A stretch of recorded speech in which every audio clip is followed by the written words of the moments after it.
बिस्मिल्लाहिर्रहमानिर्रहीम। अस्सलाम वालेकुम students, welcome back to my channel educational tips. कैसे हैं आप सब? उम्मीद करती हूँ आप सब बच्चे बिल्कुल ठीक होंगे। तो बच्चों, आज ही मैं आपके साथ शेयर करने जा रही हूँ यूनिट नंबर 1 जो था वो हमारे पास था जनाब यूनिट नंबर 1 जो था हम लोगों ने डिस्कस किया था वो था यूनिट नंबर 1 इकोलॉजी। और इसकी मैं आपके साथ सारा रीडिंग शेयर कर ली थी। अब आज मैं आपके साथ इंशाल्लाह एक्सरसाइज शेयर करने जा रही हूँ। पेज नंबर आप सब बच्चे 23 ओपन कर लीजिए।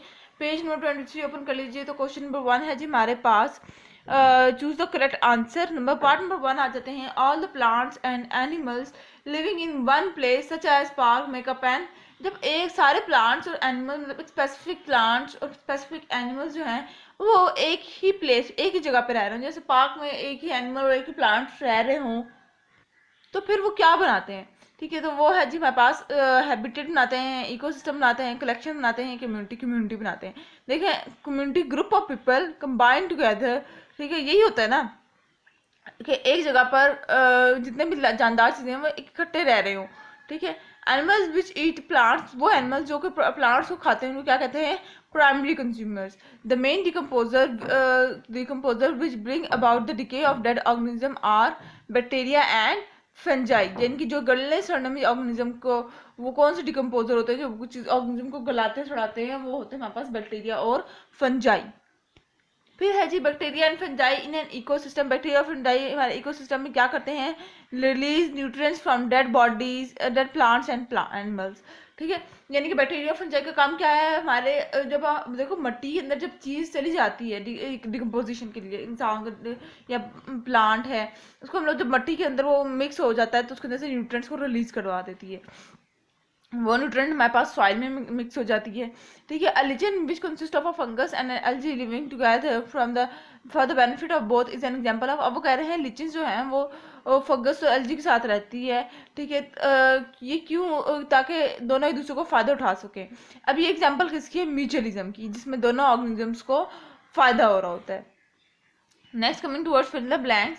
Everything around a living thing that affects its way of life is called its environment. Climate, soil, and water are the physical environment of a living thing. Producer can make their own food.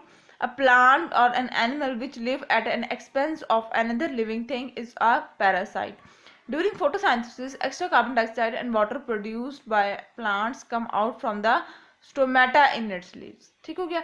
अब आ जाते हैं हम लोग question number 3 पर। Right the names of the following organism in the correct column.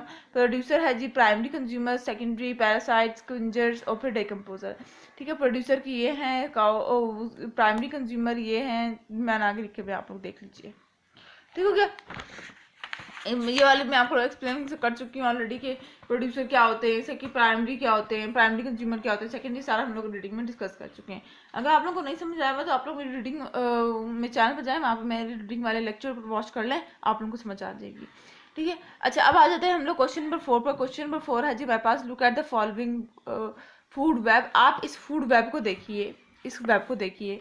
ठीक है, make 3 separate food chain from the given food web. आपने 3 separate बनाने। अगर आप लोगों ने फूड चेन वाला मेरा लेक्चर देखा हुआ है तो आप लोग खुद भी बना लेंगे।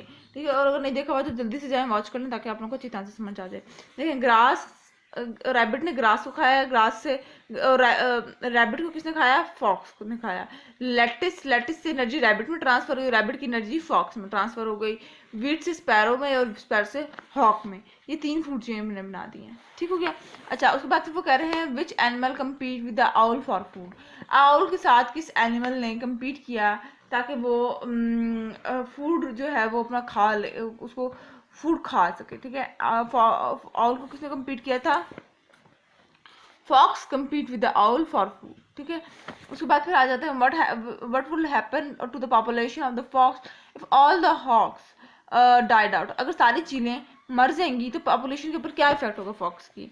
ठीक है, प्रे पॉपुलेशन इंक्रीजेज, यानी कि हमारे पास क्या फॉक्स की पॉपुलेशन हमारे पास इंक्रीज होना शुरू हो जाएगी। अच्छा, what will be effect of all the plants if all the plants are remove from the food web. अगर जितने भी हमारे पास फूड वेब में प्लांट्स हैं वो सारे रिमूव कर दें तो क्या होगा? Herbivores struggle to survive and ultimately ecosystem collapse. जाहिर सी बात है, जो हमारे पास जो प्लांट्स को खा रहे हैं वो फिर स्ट्रगल करेंगे, फिर उनको वो जिनको नहीं मिल रहा होगा वो एक्सटेंट में होना शुरू हो जाएंगे। ठीक है। उसके बाद फिर हमारे पास जो उन जानवरों को खा रहे हैं, जो प्लांट्स को खाते हैं, वो भी इसी तरह से बहुत मुश्किलों से उनको खुराक मिलेगी, इस तरह से करके हमारा इकोसिस्टम एक वक्त आएगा ख़त्म हो जाएगा। ठीक है। उसके बाद फिर आ जाते हैं क्वेश्चन नंबर 5 पे, शॉर्ट क्वेश्चन आंसर्स हैं। हम लोग पार्ट नंबर 1 पे आ जाते हैं। What is abiotic factor? Biotic factor क्या होता है? Abiotic factor is a living thing that affect another living thing, for example animals, plants, fungi, bacteria. ठीक है। पार्ट नंबर 2 पे आ जाते हैं। What kind of things make up the physical environment of a living organism? वो कौन कौन सी environment चीज़ें हैं जो कि फिजिकल एनवायरनमेंट बनाती हैं? हमारे पास एयर है, वाटर है, सॉइल है, लाइट है, टेम्परेचर है और क्लाइमेट है। ठीक है। उसके बाद फिर आ जाते हैं हमारे पास व्हाट इज सिम्बियोसिस? सिम्बियोसिस क्या होता है?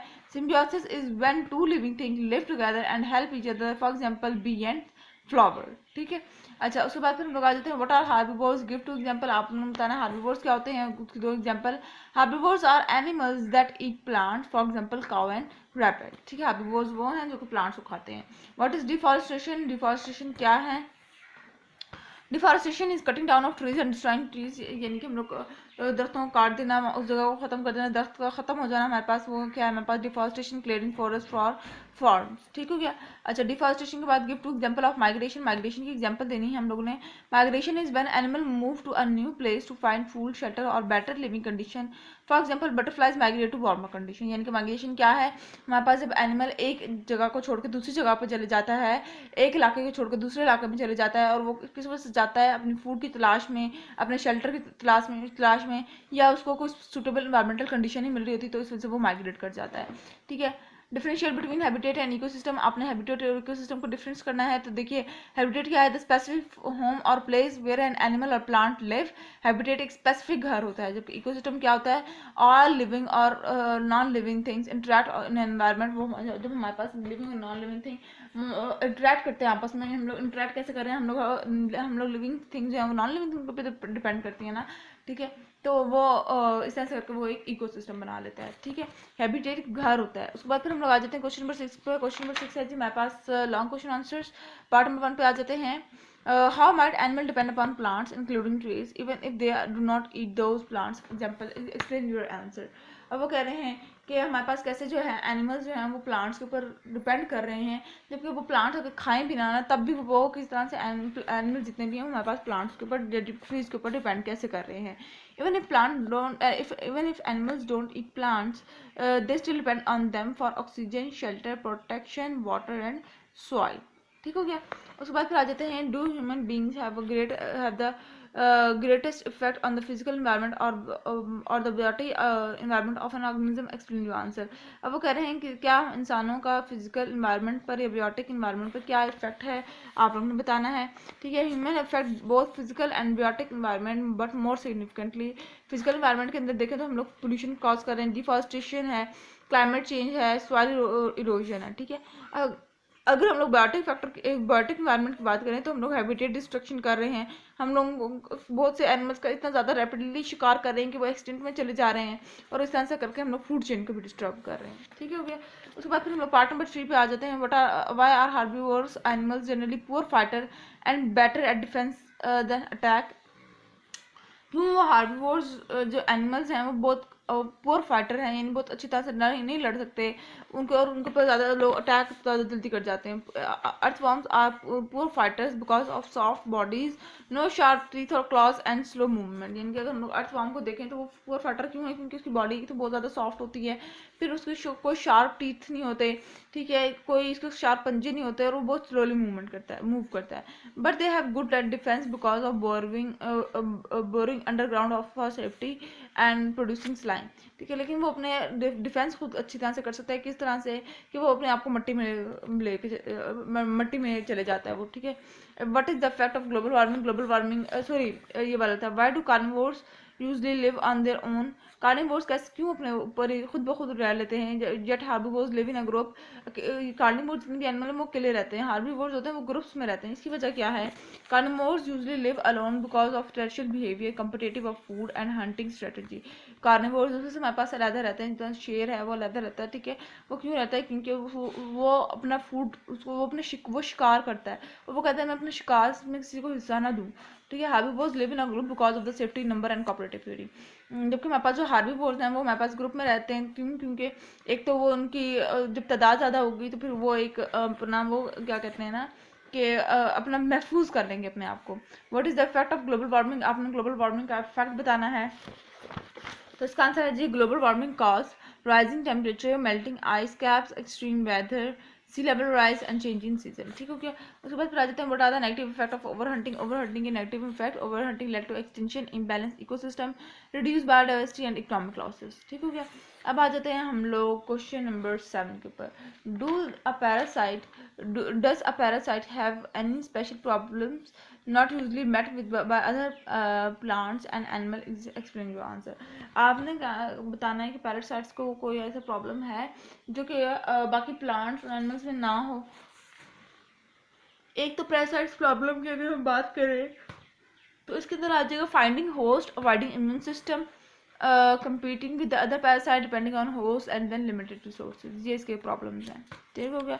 उसके बाद फिर हम लोग आ जाते हैं what will happen if all the bacteria on this planet suddenly die। अगर सारे बैक्टीरिया इस प्लानट के हमारे ख़त्म हो जाएं तो फिर क्या होगा, ठीक है। तो इसका आंसर है जी if all the bacteria die, decomposition stop, nutrient cycle disturb, soil fertility decline and plant growth struggle, human digestion fail, ecosystem collapse, ठीक है। ये इसका आंसर है।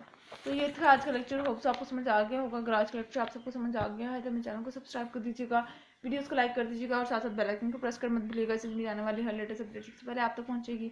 मिलते हैं किसी और वीडियो में। दुआ में याद रखिएगा, अपना ख्याल रखिएगा। जाते जाते चैनल को मत सब्सक्राइब कर दीजिएगा। कमेंट बॉक्स में बताना मत भूलिएगा कि मेरी आज की वीडियो आप लोगों को कैसी लगी। अल्लाह हाफिज़।